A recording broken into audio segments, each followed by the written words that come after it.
We're now in lecture 3, part 2, about Ingram's law. Here we're going to look at the first of the two key aspects of constitutional law, interpretation. So we will start by discussing the problem of excessive interpretation. Then we will move on to a response, a solution to that problem, Borg's originalism, and finally we'll consider a criticism or criticisms of Borg's originalism. The basic problem of interpretation by judges of the basic constitutional rights is that this interpretation can become excessive or out of bounds, or not warranted or supported by those rights. The question then is how is this interpretation can stay within bounds and not become excessive? Is the interpretation of the 14th Amendment that abolished segregation excessive or not? This is Dworkin's point of contention.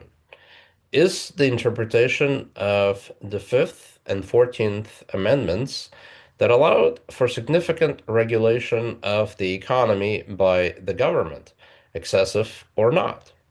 This is Ackerman's point of contention, and so on. Legal theorist Bork, an originalist, proposes that the problem of access of interpretation can be solved by judges adhering to the original intention of the laws that established the basic rights. The immediate problem that arises here is that of establishing the original intention of laws. How do we know what they were? Bork does not mean the psychological state of mind of the makers of such laws or what the founders were thinking or meant. But what he means is that is the meaning of those laws at the time, their effect or purpose in that historical context on that historical culture. The second problem is why we should think that the original meaning is more relevant to our times and our understanding of what is right than our own meaning that we ourselves may be able to attribute to those rights. Dworkin's reformism would be a clear objection to the idea of originalism.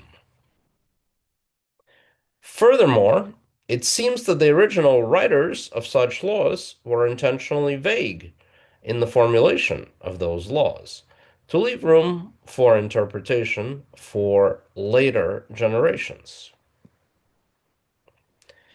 Did the founders mean for the 14th Amendment to end desegregation? Doesn't matter if they did or not. Or did they think that the 14th Amendment should be stated vaguely enough so that it could be interpreted either in support or in discrediting of segregation, wherever the best arguments of the time may lead? Which of those options makes the most sense?